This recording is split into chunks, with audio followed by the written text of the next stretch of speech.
కాదంటూ ప్రజాపక్షమేనంటూ నినదించిన సేన సమాజానికై స్వదేశానికై పగలు వేయి పాటుపడుతూ సేవ చేయు కనసేన జనమే తన సేన జనమే తన సేన కనుకనే కదిలిలా జనంలోకి జనసేన జనంలోకి జనసేన జనంలోకి జనసేన జనం కొరకు జనం చేత జనమే నిర్మించిన సేన జనసేన జనసేన జై బోలో జనసేన జనసేన జై బోలో జనసేన జనసేన జనసేన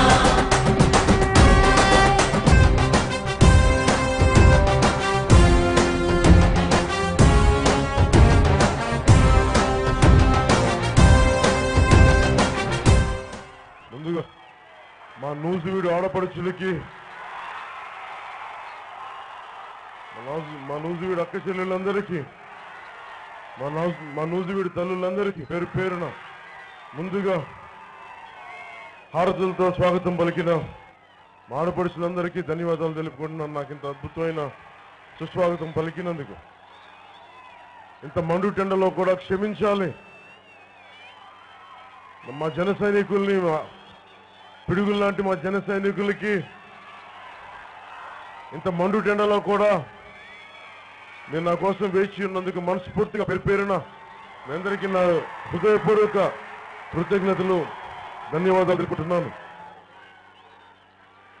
సమయం కేంద్ర ప్రభుత్వం తక్కువ ఇవ్వడం వల్ల 4 గంటలు 5 కొంచెం ఎండ చల్లబడిన తర్వాత పెట్టుకోవాల్సిన మీటింగ్లు సమయం తక్కువ అవడం వల్ల కొంచెం మిట్ట మధ్యాహ్నం కూడా పెట్టుకోవాల్సి వస్తుంది.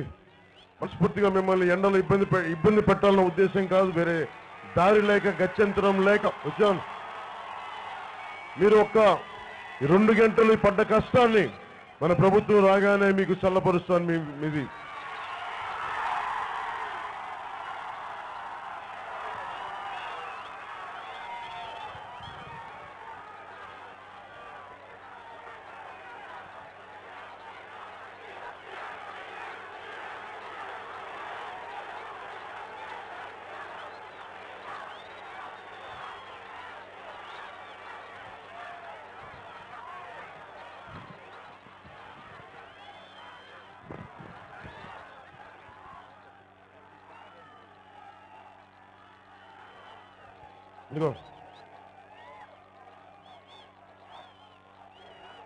నూజివీడు అభ్యర్థిగా పెద్దలు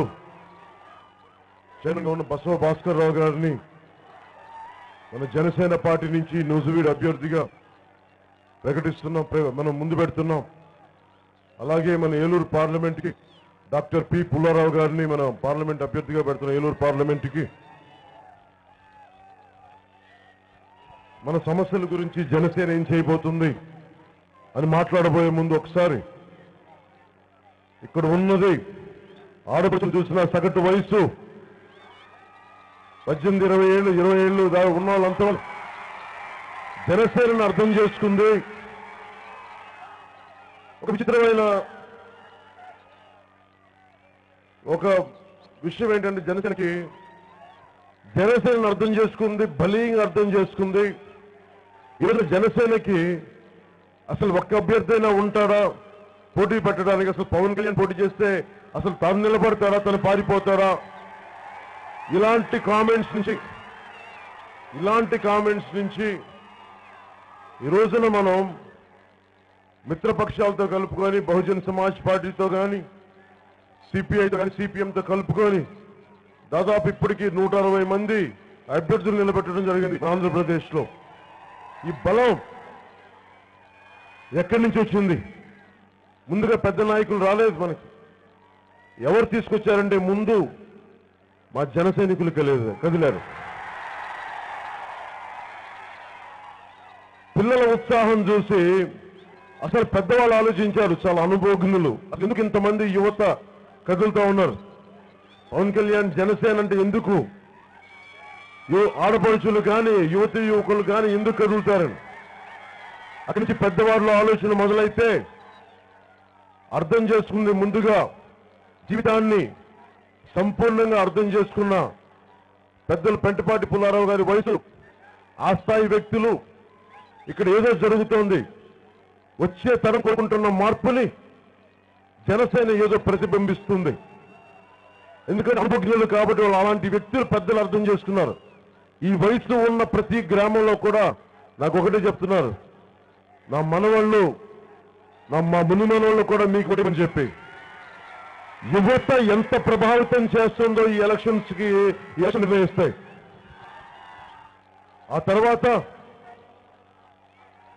యువత ఎవరి వైపు లేదు, జనసేన వైపు ఉంది. మీ బలం ఎంతంటే ఈ రోజున దాదాపు భారతదేశం అంతా 543 పార్లమెంట్ స్థానాల్లో 270 పైచీలకు 20% ఉన్న యువతే డిసైడ్ చేయబోతుంది ఎవరు పార్లమెంట్కి వెళ్ళాలి, ఎవరు అసెంబ్లీకి వెళ్ళాలనేది.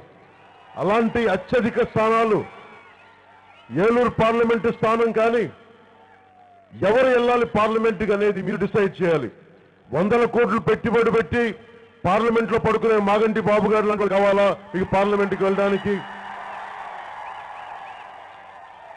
యువత మనకి ఏం చెప్పారు, స్పెషల్ కేటగిరీ స్టేటస్ కోసం మీరు పోరాటం చేస్తారంటేనే కదా నేను మీ అందరి కోసం ఆ రోజు 2014లో నా సర్వస్వం వదిలేసి మీకోసం అండగా ఉంది. మాగంటి బాబు గారి మీద నా వ్యక్తిగతంగా గొడవలే ఉంటాయి. నేను వాడిని ఒకటే అడిగాను, మీరు వెళ్ళి పార్లమెంట్లో మాట్లాడాలి కానీ పార్లమెంట్ పడుకోవడానికి కాదు కదా పార్లమెంట్. ఒక మాట మాట్లాడితే ఆర్గ్యుమెంట్ తీస్తే పార్లమెంట్ స్తంభించిపోవాలి. అలాగనే మీరు ఉండాలి. అలా కాకుండా వెళ్ళిపోయి జనాని కోసం ఏదో నాటకాలు చేసి మీరు కూర్చోబెట్టి అందరూ తెలుగుదేశం ఎంపీలు అందరూ చాలా చక్కగా కాళ్ళు చేసి కూర్చున్నారు, అందరూ పడుకున్నారు వరుసగా ఏదో ఆదిశేషుడి మీద పడుకున్నట్టు పడుకున్నారు. ఆ ఫోటోలు మనకి చూసాం మనం. మనకు అలాంటి పార్లమెంటేరియన్స్ వద్దు.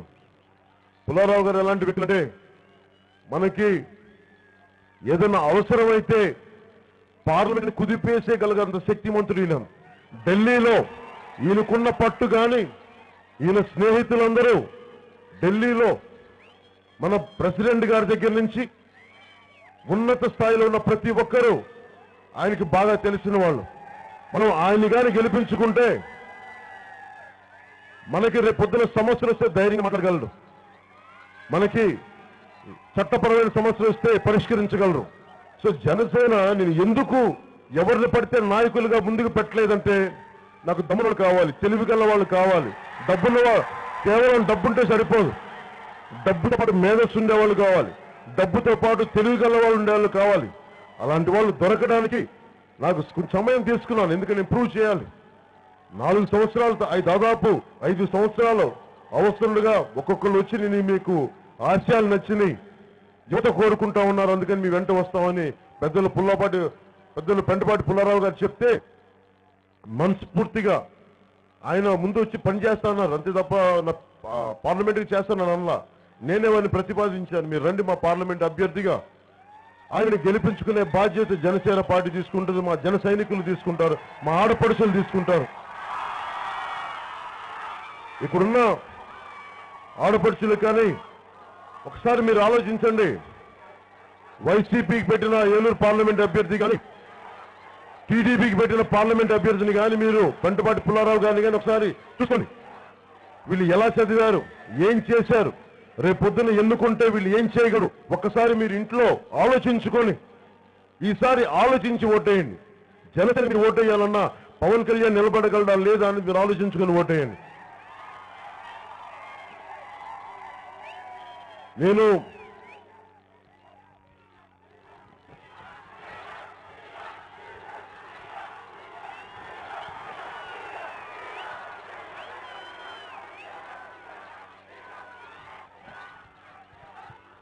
పెద్దలు న్యూస్ వీడియో చైర్మన్ గా ఉన్న మున్సిపల్ చైర్మన్ బసవ భాస్కర్ రావు గారిని అడగండి ఒకసారి.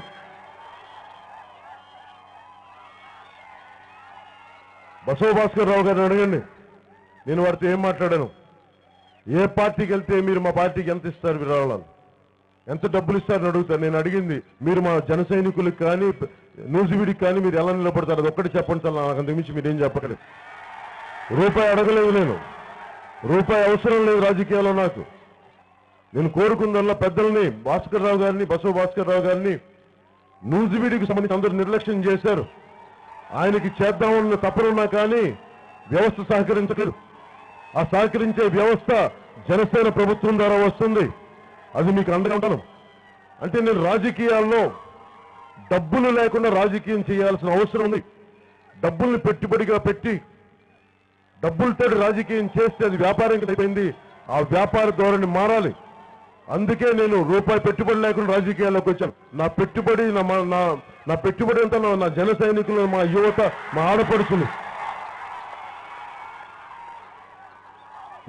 వైసీపీ నాయకులు జగన్మోహన్ రెడ్డి గారు చూడండి, 5 మందికి టికెట్ ఇస్తా ఉంటారు, అందరి చేత డబ్బులు ఖర్చు పెట్టేస్తారు. మొత్తం ఆయన రోడ్డు యాత్రలన్నిటికీ ఎవరు డబ్బులు ఖర్చు పెడతారో ఒకసారి ఇల్లు ఇంకోసారి వాళ్ళు పెట్టి టికెట్ ఒకరికి ఇస్తారు. నా దగ్గరికి 4-5 మంది వచ్చిన కూడా చెప్తాను, మీరు నా దగ్గర నుంచి టికెట్ ఆశ్రయించద్దు, పని చేయండి, పని చేసే నిర్ణయం నాకు వదిలేయండి. డబ్బులు కూడా మీరు ఎవరిని మా జన సైనికులు మీరు తీసుకురావట్లేదు, స్వచ్ఛందంగా వాళ్ళు వస్తున్నారు, డబ్బు ఖర్చు లేదు. మా వాళ్ళకి బిర్యానీ ప్యాకెట్లు, సారా ప్యాకెట్లు అవసరం లేదు, ఆ డబ్బు ఖర్చు లేదు. మా వాళ్ళకి పెట్రోల్ ఇవ్వక్కర్లేదు, మా వాళ్ళు బైక్లు వస్తారు. మా ఆడపడుచులు అయితే అసలు వాళ్ళే స్వతంత్రంగా వచ్చి నడుచుకుంటూ వచ్చేస్తారు. మా ఆడపడుచులు మీరు డబ్బులు ఇవ్వక్కర్లా. మీరు మా వాళ్ళ అందరినీ చూసుకుని నాయకులు ఎదుగుతున్నారు కాబట్టి మీరు నాకు రూపాయి ఇవ్వాల్సిన అవసరం లేదు.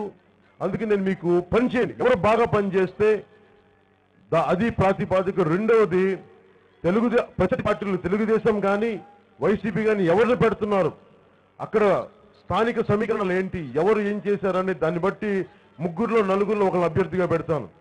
ఒకవేళ ఇవన్నీ పని చేయలేనప్పుడు ఒక సరైన సరికొత్త అభ్యర్థిని పెట్టాల్సి వస్తుంది.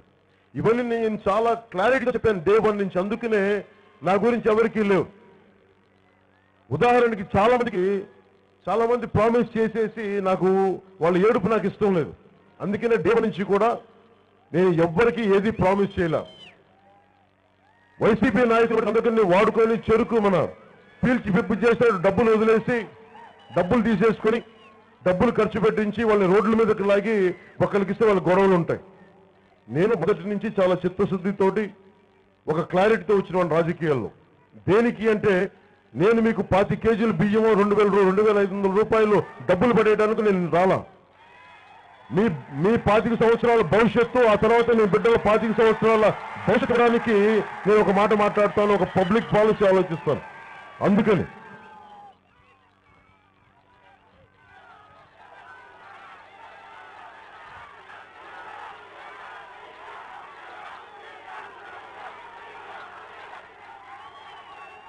నాకు మన నూజివీడు చూడగానే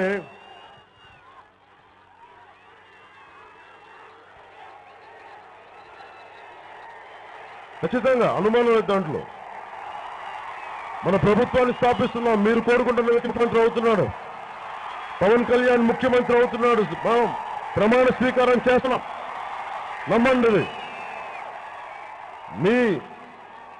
అది మీరు సీఎం అనే పదం అదొక బలమైన మంత్రం, విశ్వాన్ని తాగుతుంది. ప్రభుత్వాన్ని స్థాపించి తీరుతాం, ముఖ్యమంత్రి అయ్యి తీరుతాం. మనకి రాష్ట్ర విభజన తర్వాత రాజధాని ఎక్కడ పెట్టాలి అంటే నూజివీడులో కూడా కొంతకాలం జరిగింది. అంటే మనకు ఒక రాజధాని వచ్చే బలమైన ఒక అవకాశం కోల్పోయింది. సో రాష్ట్రంలో ఇటు వచ్చిన మంచిదే, కానీ అలాగే ఎందుకు ఇక్కడ చూస్తే చాలా బలమైన, మనకి చాలా బలమైన, చాలా కీలకమైన అన్ని ఏరియాలకి రీచ్ అవ్వగలిగే స్థలం ఉంది, వేలకాలు ఉన్నాయి, ఉపాధి అవకాశాలు వస్తాయి, ఇక్కడ రాజధాని వస్తాయని చెప్పి చాలా అంశాలని పరిగణలో తీసుకొని ఆలోచించారు, కానీ ముందుకు వెళ్ళలేకపోయింది. నేను మీకు ఈరోజు మాటిస్తున్నాను, ఇక్కడ రాజధాని తెలుగుదేశం పార్టీ నాయకులు తీసుకురాలేకపోయారేమో, కానీ మనల్ని వాడుకున్నారు నూజివీడిని. యాక్చువల్గా డెసిషన్ అమరావతిలో చేసేసుకున్నారు. రాజధాని ఎక్కడికని చెప్పి, కానీ డైవర్ట్ చేయడానికి నూజివీడిని వాళ్ళు వాడేసుకున్నారు. ఈ మోసం జరిగింది నూజివీడికి, వంచన జరిగింది నూజివీడికి. తెలుగుదేశం నాయకులు వంచన చేశారు, వస్తుందని చెప్పి తీసుకెళ్లిపోయారు కేవలం డైవర్ట్ చేయడానికి.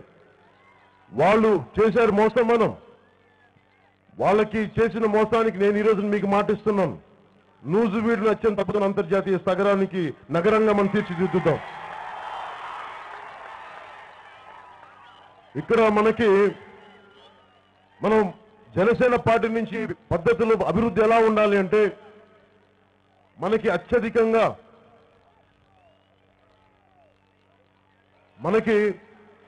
ఒక నాయకుడు ప్రాంతాన్ని అర్థం చేసుకోగలిగితే, ఉదాహరణకి శరద్ పవార్ అనే వ్యక్తి మహారాష్ట్రలోని సతారాలో ఆ బెల్ట్ అంతా చెరుకు రైతులను అర్థం చేసుకున్న వెంటనే మొత్తం ఉండిపోయింది అక్కడ. ఆ రైతులకు కావాల్సిన షుగర్స్ కానీ ప్రాసెసింగ్ యూనిట్స్ కానీ అన్ని పెట్టేటప్పటికి అక్కడ రైతులు విపరీతమైన అభివృద్ధి జరిగింది.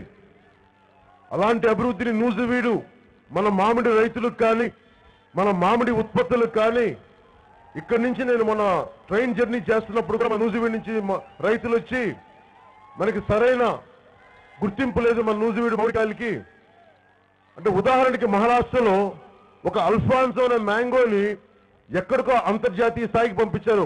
మనకి భారతదేశం నుంచి మామిడి వెళ్ళాలంటే అది అల్ఫాన్సో అంటారు మహారాష్ట్ర నుంచి, ఇంకా ఏది మనం గుర్తించరు.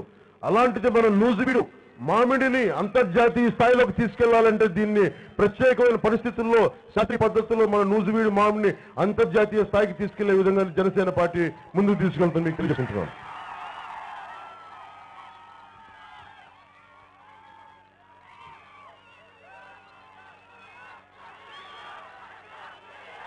ముఖ్యంగా ఇక్కడున్న యువతకి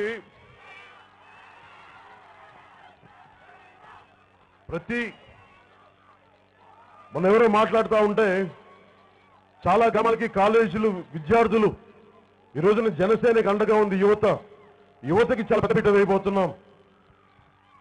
ఉదాహరణకి మన అగిరిపల్లి గ్రామాల నుండే దాదాపు 500 మంది విద్యార్థులు రోజుకి కాలేజీలు వెళ్ళడానికి కష్టపడతా ఉన్నారు. అసలు ముందు జనసేన పార్టీ రాగానే సంవత్సరం లోపు మీకు నేను కాలేజీ ఏర్పాటు చేయించేస్తాను. ఈ లోపు మీరు ఎక్కడికైతే వెళ్తున్నారో అక్కడికి మీరు బస్ పాసులు కానీ మీరు డబ్బులు లేకుండా ఫ్రీగా ఉచితంగా వెళ్ళేలాగా, అలాగే మీకు ఫుడ్ క్యాంటీన్లు ఏర్పాటు చేయలేని పక్షం ఉంటే విద్యార్థులకి ఫ్రీ క్యాంటీన్స్ ఏర్పాటు చేయిస్తాను. మీరు భోజనాలు కూడా తీసుకెళ్ళక్కర్లేదు. ఒకవేళ వెంటనే క్యాంటీన్లు ఏర్పాటు చేయలేని పక్షంలో దానికి తగ్గ మనీని మీ అకౌంట్లో ఏం చేస్తాను అది కూడా మీకు తెలియదు. మీకు విద్యార్థులకి మీరు డబ్బుల్ని తల్లిదండ్రులను ఇబ్బంది పెట్టకూడదు.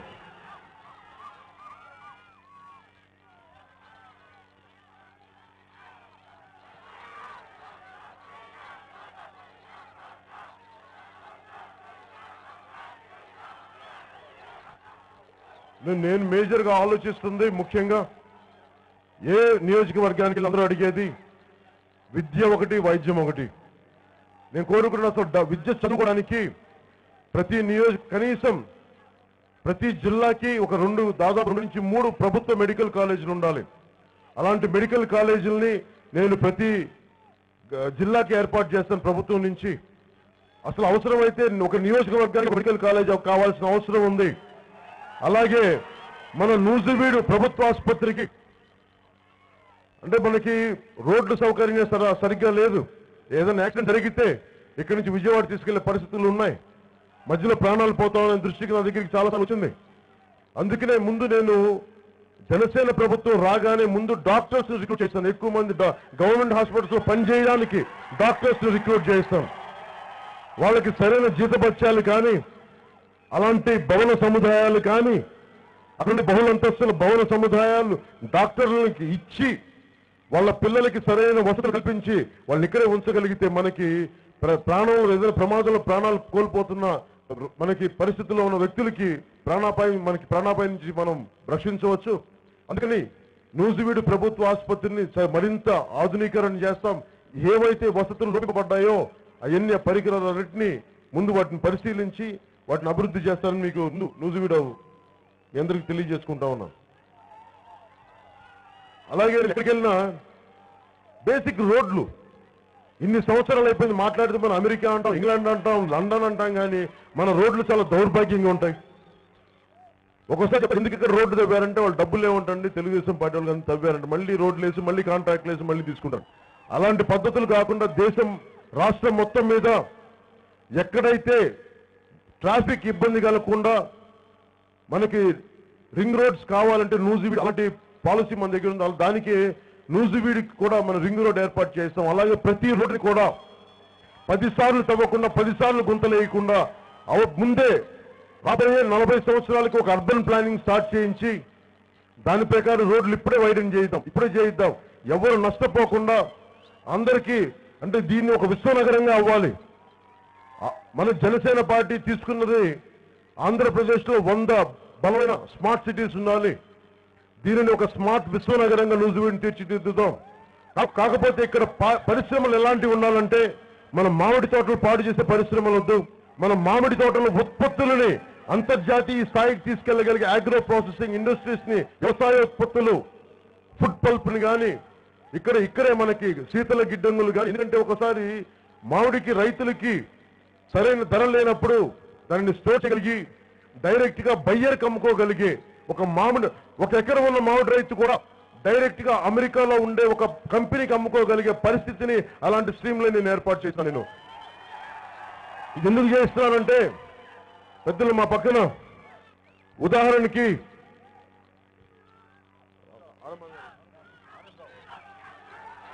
అంటే నేను పాలసీలు ఎలా చేస్తున్నానంటే గతంలో దాదాపు 20 సంవత్సరాలుగా తమిళనాడు ప్రభుత్వానికి చాలా కీలకమైన బాధ్యతలు వహించిన డాక్టర్ రామ్మోహన్ రావు గారిని చీఫ్ సెక్రటరీ కార్యదర్శిగా జయలలిత గారికి పనిచేసిన వ్యక్తిని మనం పాలసీ హెడ్ గా పెట్టాం. పాలసీ నిర్ణయాలకి వారు సూచించిన దాని ప్రకారం అగ్రో ఉత్పత్తులన్నిటికీ ఇక్కడ ఫుడ్ పల్ప్ ఇండస్ట్రీస్ కానీ, అలాగే శీతల పానీయాలకి ఫుడ్ పల్ప్ చాలా అవసరం అవుద్ది. అలాగే వాళ్ళ ఉదాహరణకి అంతర్జాతీయ లైక్ పెప్సీ ఇలాంటి కంపెనీలని తెప్పిద్దాం. అవి కూడా ఎలా అంటే మనకి ఉద్యోగాలు ఇచ్చేవాళ్ళు కావాలి, మన సంపద వృద్ధి చేసేవాళ్ళు కావాలి, కానీ మన సంపదను దోచుకెళ్లిపోయే పరిశ్రమలు ఇక్కడ తీసుకురాం. మన సంపద పెంచుతూ వాళ్ళు కూడా లాభపడతారు. అలాంటి అగ్రో ఉత్పత్తుల పరిశ్రమలను ఇక్కడికి తీసుకొచ్చేలా ఏర్పాటు చేస్తున్నారు. వల్ల మనకి జరిగేది దాదాపు 5,000 ఉద్యోగాలు వస్తాయి ఒక్క మన నియోజకవర్గానికి. ఈ అగ్రో వ్యవసాయ ఉత్పత్తుల ద్వారా ఇవన్నీ మీకు ఏర్పాటు చేస్తాను.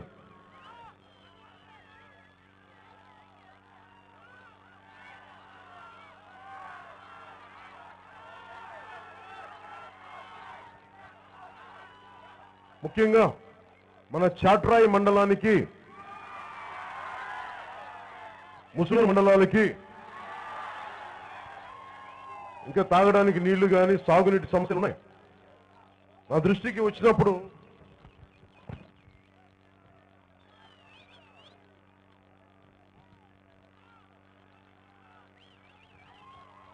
ఈ 2 మండలాలకి తాగునీటిని కానీ సాగునీటిని కానీ, ఎందుకంటే ఒకవైపు పచ్చటి పొలాలు ఉండి ఇంకొక మండలానికి నీళ్లు లేక సాగునీటి లేక ఎండిపోతుంటే చిన్న అసమానతలు ఉంటాయి. నియోజకవర్గాన్ని సంపూర్ణంగా ఎక్కడైతే నీళ్లు లేవో తాగునీటికి కానీ సాగునీటికి కానీ అవన్నీ ఎక్కడి నుంచి ఎట్టి పరిస్థితుల్లో ఎత్తిపోతల పథకాలు ఏవైతే లిఫ్ట్ ఇరిగేషన్ ద్వారా మనకి ఎక్కడైతే నీళ్ళు లేవో అక్కడ ఎత్తిపోతల పథకాల ద్వారా నేను చేయిస్తాను. ఎత్తిపోతల పథకాన్ని తెలుగుదేశం పార్టీ లాగా వైసీపీ నాయకులాగా డబ్బులు సంపాదించడానికి కాదు, మీ దాహం తీర్చడానికి, మీ సాగునీటి వ్యవసాయాలకి నేను అలాంటి ఎత్తిపోతల పథకాలను పెడతాను.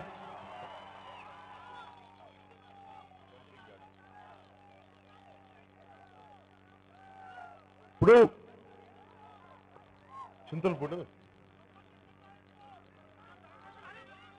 చింతలపూడిలో మన పొలాల్లో మనం డంపింగ్ యార్డ్ ఏర్పాటు చేసే విషయం దృష్టికి వచ్చింది.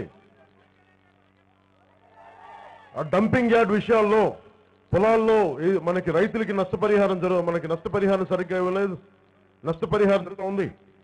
అసలు డంపింగ్ యార్డ్ అనేది ఎంత శుభ్రంగా ఉంటుందంటే అక్కడికి వెళ్ళి ఇల్లు కట్టుకునేంత అందంగా ఉండదు. అంటే ప్రజలకి కాలుష్యం ఇబ్బంది పడకూడదు. అలాగే ఎవరైతే స్థలం ఇచ్చారో డంపింగ్ యార్డ్కి ఇప్పుడు దాకా తెలుగుదేశం ప్రభుత్వం చేయలేకపోయింది, వైసీపీ అండగా నిలబడలేకపోయింది, ప్రతిపక్షంగా ఉండే. ఎందుకంటే ఆయన బిజీగా ఉంటారు కదా, రోడ్ల మీద తిరుగుతాయి, చట్టసభలకు వెళ్ళరు, అసెంబ్లీలకు వెళ్ళరు. ఆయన ఇక్కడ మీకు చింతలపూడిలో మాకు డంప్ యార్డ్ సమస్య ఉంది, రైతులకు పరిహారం కావాలంటే నన్ను ముఖ్యమంత్రి చేయ అప్పుడు కానీ మీకు పరిహారం ఉంది. మీరు ఎప్పుడు ముఖ్యమంత్రి అయ్యేది, మీరు ఎప్పుడు న్యాయం చేసేది? మీలో ప్రజలేం కావు. మరి మీరు అపోజిషన్కి వెళ్ళి అపోజిషన్ లీడర్ కూడా ప్రయోజనం ఏముంది? అందుకని ఇవన్నీ కాకుండా వచ్చిన 3 నెలల్లో నేను డంపింగ్ యార్డ్ రైతులకి నేను పరిహారం నేను మీకు ఇచ్చేస్తాను. మీ అందరికీ మీరు బాధపడాల్సిన అవసరం లేదు, రైతులకు నేను అండగా ఉంటాను.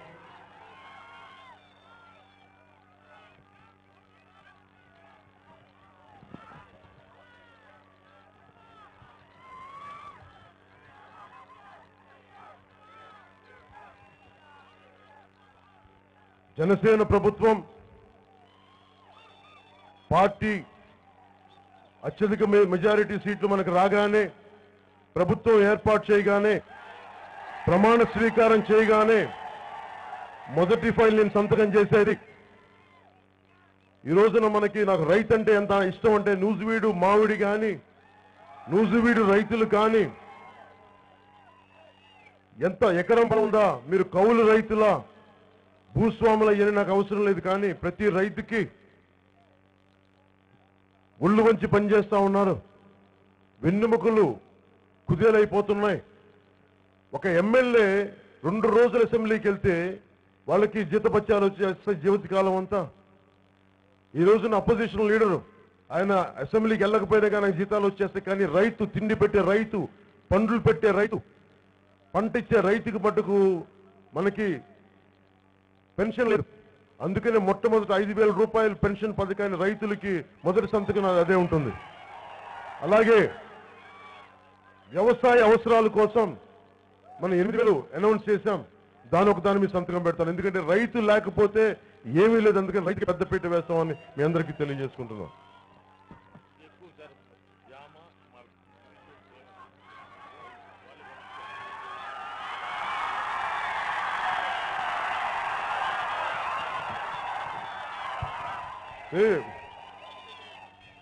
నాకు ఎంత ఆనందంగా ఉంటుందంటే ఈ పండు చూస్తుంటే. చాలా సంవత్సరాలు నేను ఏం చేసేవాడినంటే, మా తోటలోకి వెళ్ళి 8 ఎకరాల తోట ఉండే మొత్తం, దాన్ని చూసుకుంటూ వెళ్ళి కాయలు వేసి ఎప్పుడు కాస్తాయా చెట్టుకి కోసుకుందాం అని చూస్తామండి. ఈరోజు నా చేతికి ఇవి ఇచ్చినందుకు చాలా, అంటే నాకు బసవేశ్వరరావు గారు, బసవ భాస్కర్రావు గారు నూజివీడు మామిడికాయలు ఒక డజను, ఒక 2 మామిడి పళ్ళు ఇచ్చి జనసేన అభ్యర్థిగా వచ్చేసారు. ఇంతకు మించి పవన్ కళ్యాణ్కి లంచం ఏంటంటే పండ్లే.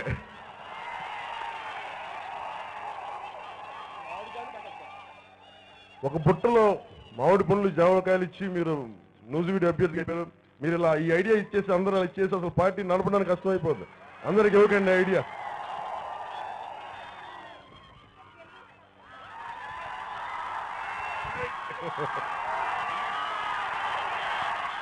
మనస్ఫూర్తిగా నూజివీడు రైతుని నేను ఆదుకుంటాను. నేను ఎక్కువ మాట్లాడను.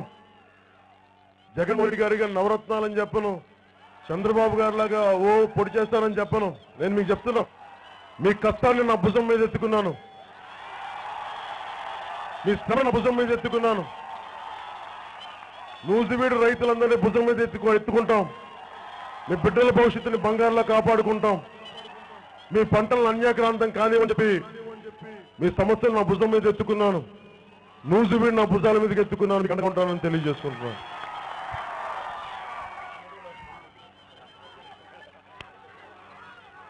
నేను చెప్పా, ఇది మటుకు ఎవరికి ఇవ్వకుండా బండిలో పెట్టి నేను తీసుకెళ్ళాలని చెప్తున్నా. ఇప్పుడు జనసేన ఏం చెప్తుంది? ఈరోజు మీకు ముందుంది నూజివీడులో బసవ భాస్కర్రావు గారు అభ్యర్థి, పార్లమెంట్ అభ్యర్థిగా పుల్లారావు గారు ఉన్నారు. వైసీపీ అభ్యర్థులు ఏం ప్రచారం చేస్తున్నారు? మనం టీడీపీకి సపోర్ట్ చేస్తున్నామని. టీడీపీ వాళ్ళు ఏమంటారు? మీరు కూర్చోబెట్టి వైసీపీతో అండర్స్టాండింగ్ ఉన్నారంటారు.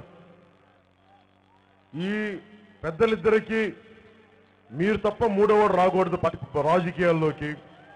మీలో మీరు చేసుకోవాలి.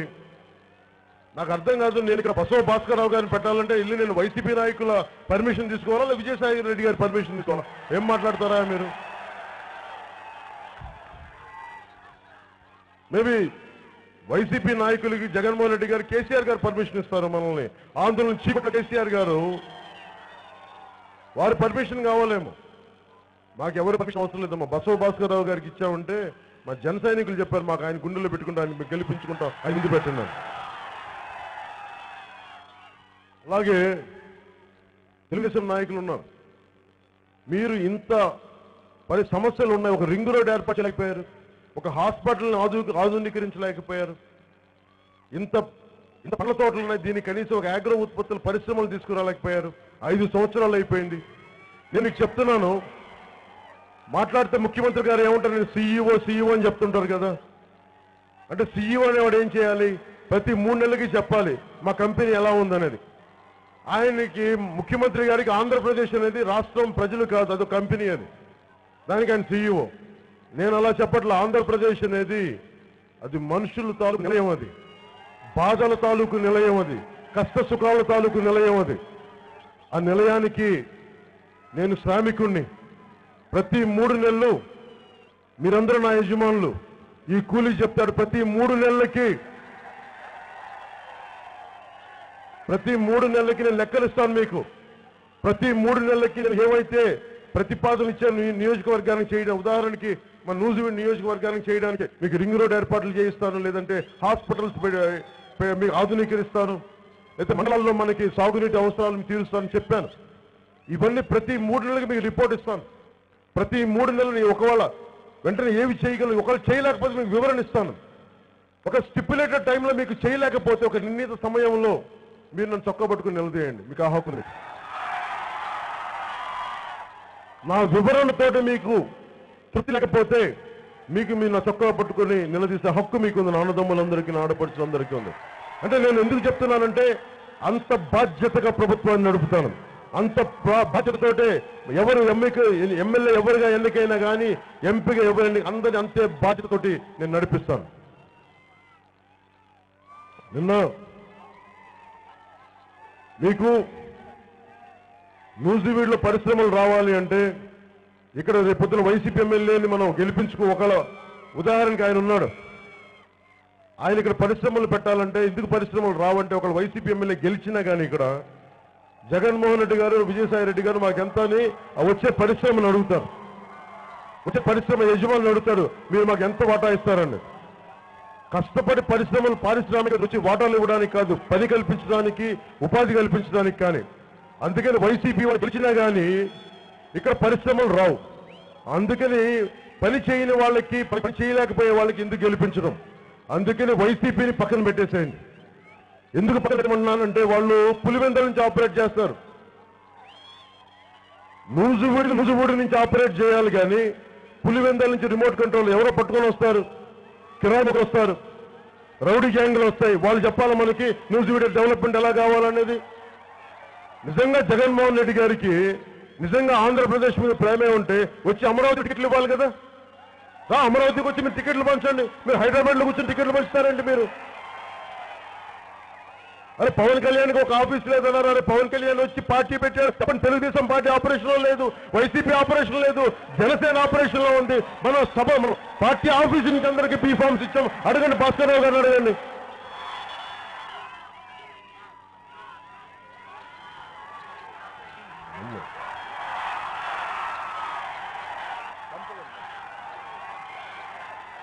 నేను మాట్లాడుకోరండి ఇంకా నెక్స్ట్ మీటింగ్ చంపుతా ఉన్నది అరే మా వాళ్ళని ఎండలో వచ్చారు 10 నిమిషాలు మాట్లాడుకునేవారు మమ్మల్ని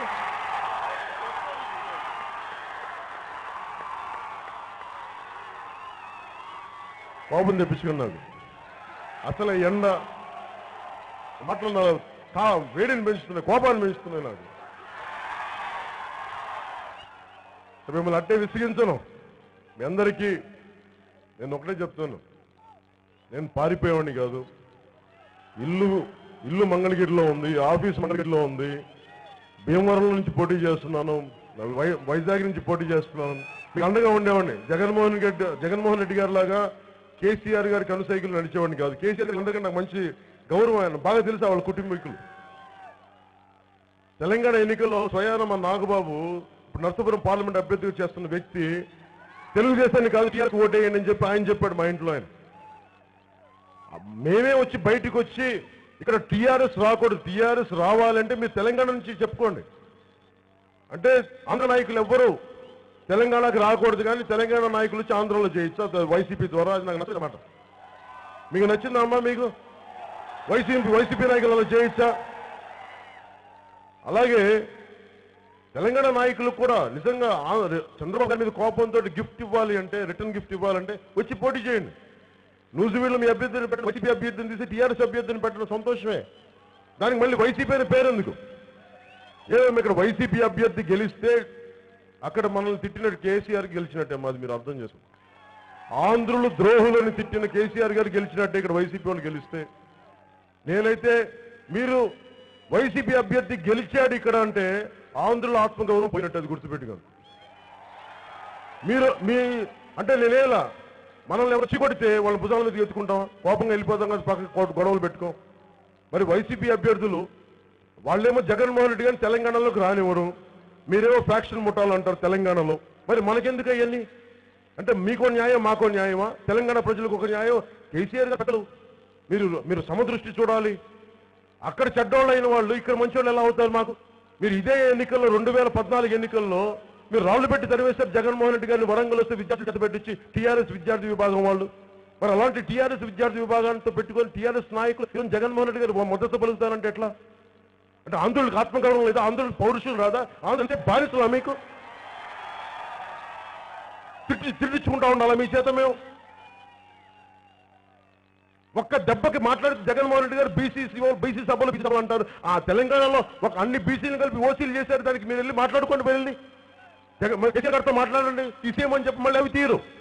నేను ముఖ్యమంత్రి అయిన తర్వాత అప్పుడు ఏదైనా జరిగి చేస్తాను. అప్పుడే జరిగితే ఏముంటుంది? బూడిద ఉంటుంది. 5 సంవత్సరాలు ప్రతిపక్ష నాయకులుగా ఏమి చేయలేనప్పుడు ముఖ్యమంత్రి అయితే ఏంటండి చేస్తారు మీరు? ఆలోచించండి. చెప్పేది నేను కోపం విసుగుతో మాట్లాడాలి, ఆలోచించే మాట్లాడుతున్నా. ఇవన్నీ మాట్లాడేలోపు వెళ్ళిపోదాం, పదిపోదాం, చెప్పొద్దు మా వాళ్ళకి. ఏంటండి అవసరం లేదండి, నీళ్ళు గొంతుడిపోయింది, బాధతోటి హృదయం పోతున్నారు. అయితే మీరు నాతో పాటు రావాల్సిన అవసరం లేదు, ప్లీజ్ దయచేసి మీరు వెళ్ళిపోండి.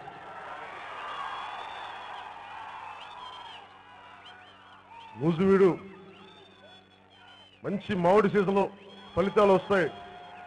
నూజివీడిని చిన్న రసాలు తీసుకొని నూజివీడి నుంచి మామిడి రసాలతోటి అద్భుతమైన పండుగ చేసుకుందాం. నేను చెప్పనా మీకు ఒకటి, నూజివీడిని కల్చరల్గా ఎలా చేయొచ్చో చెప్తా. స్పెయిన్లో నూజివీడిని ఒక అమేజింగ్ టూరిజం సెంటర్గా చేశాం. అంతర్జాతీయ స్థాయిలో టూరిస్టులు ఇక్కడ వచ్చేలా ఒక ఏర్పాటు చేద్దాం. స్పెయిన్లో టమాటో ఫెస్టివల్ చేస్తారు. మొత్తం రోడ్ల మీద మార్కెట్ వేసేసి ఏదో పండుగ చేస్తారు. మన రోడ్ల మీద ఏం కానీ మ్యాంగో ఫెస్టివల్ చేద్దాం ఇక్కడ అంతర్జాతీయ స్థాయిలో. అన్ని విదేశాల నుంచి మా నూజివీడు మామిడి తోటలు ఎంత బాగుంది చూపిద్దాం. మా తోట చూస్తే మాకు డాలర్లు ఇవ్వండి, మా తోట చూస్తే పౌండ్లు ఇవ్వండి, అవి లాగుదాం. వీళ్ళందరూ నూజివీడు అలాంటి బలమైన టూరిజం సెంటర్ చేద్దాం. మీరు నమ్మడం మీకు ఏం చేయబోతాడు కానీ ఇలా మాటలు చెప్పను నేను, ఎక్కువ మాటలు చెప్పను. వీళ్ళు ఎక్కువ చెప్పి వందల అభివృద్ధి హామీలు ఇస్తారు. ఇది చేసే పట్టున 10 కూడా ఉండవు. ఆ 10 కూడా మళ్ళీ గుర్తించండి. చంద్రబాబు బీమా పథకం, చంద్రబాబు ఆ పథకం, ఇది జగనన్న పథకాలు ఎందుకు, మనకి చంద్రన్న పథకాలు ఎందుకు? పొట్టి శ్రీరామ గారి పథకం పెడదాం, డొక్కా సీతమ్మ గారి పథకం పెడదాం, టంగుటూరి ప్రకాశం పంతులు గారి పథకాలు పెడదాం, కాటన్ ధర పథకాలు పెడదాం సాగునీటికి. అలాంటి గొప్ప పేర్లు పెడదాం. ఏదంటే వీళ్ళు ఎందుకు పెడతారో ఆలోచించండి. ఏదో వీళ్ళ జేబులో డబ్బులు తీసినట్టుగా. జగన్మోహన్ రెడ్డి గారు డబ్బులు వస్తే జేబులు వేసుకుంటారని డబ్బులు తీసి పెడతారండి ఆయన. మీ జేబులో డబ్బులు, మా కష్టం మీద వచ్చిన డబ్బుల్ని మాకే ఖర్చు పెట్టి మీ పేరు పెట్టి అన్యాయం కాకపోతే మరి నేను అవన్నీ చేయనమ్మా. మీకు ఈ రోజున మాట ఇస్తున్నాను, అన్నదమ్ములందరికీ ఆడపడుతుందికి ఒక్క పథకం కూడా నా పేరు మీద నా జీవితంలో పెట్టని మీకు మాట ఇస్తున్నాను. ఈరోజు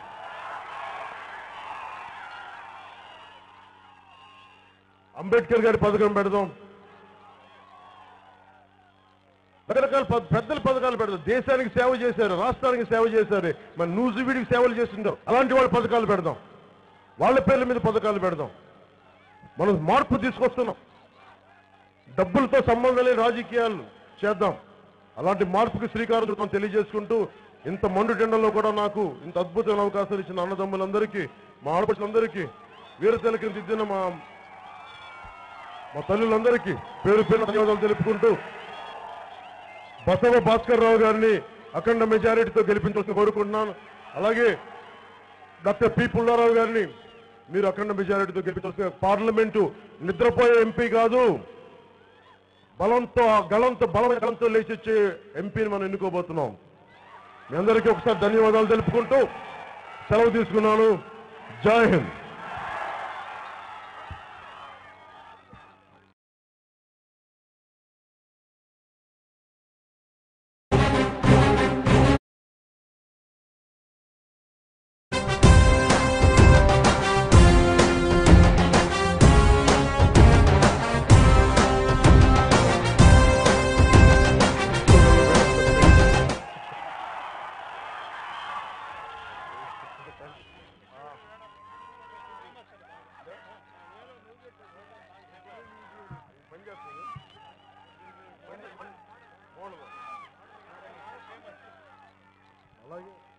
సిపిఐ నాయకులకి, సిపిఎం నాయకులకి, బిఎస్పీ నాయకులకి, ప్రతి ఒక్కరికి పేరు పేరున ధన్యవాదాలు తెలుపుకుంటున్నాను. మనందరం కలిసి రండి. మీరు కూడా రండి. రండి మీరు రండి.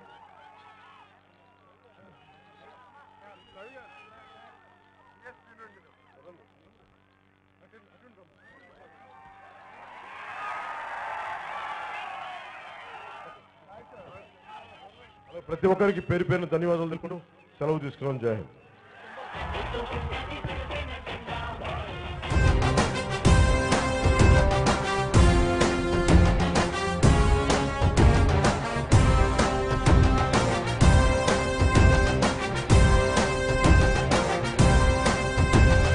జనం కొరకు జనం చేత జనమే నిర్మించిన సేన జనసేన జనసేన జనం కొరకు జనం చేత జనమే నిర్మించిన సేన జనసేన జనసేన జనం గోడు వినడానికి, జనం తోడు అనడానికి, జనం వైపు అడుగేసిన సేన జనసేన. జనమే తన సేన, జనమే తన. For more updates, please subscribe 99 TV Telugu.